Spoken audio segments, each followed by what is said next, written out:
এখানে আসছো? আর এখানে আসছো কেন তুমি? হ্যাঁ, এখানে আসছো কি আমার সংসারের মধ্যে আগুন লাগাইতে? আর মা আপনাকে বলি, হ্যাঁ, আপনার কি খেয়ে দেয়ে কাজ নাই? যেখানে খাচ্ছেন, যে যার কাছে বসে থাকছেন, তাকে নিয়ে আপনি বদনাম করছেন। লজ্জা করে না আপনার? বৌমা, আমি তো খারাপ কিছু বলি নাই।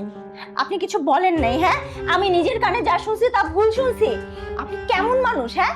আপনি আপনার ছেলের নামে উল্টাপাল্টা কথা বলতেছেন তারই ঘরে থেকে। এখন যদি এই কথাবার্তাগুলো আমি আপনার ছেলেকে বলি, তখন ওই তো নষ্টের গোড়া।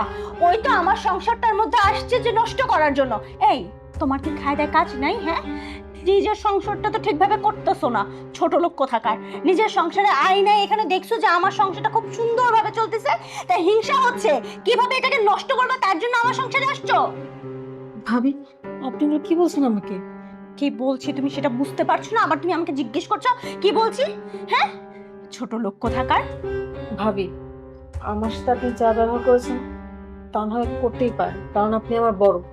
কিন্তু মার সাথে হয়েছে, তোমার না আমাকে আর জ্ঞান দেওয়ার কোনো প্রয়োজন নেই। এক্ষুনি আমার বাড়ি থেকে বের হও, বের হও বলছি। আর আপনাকে বলি,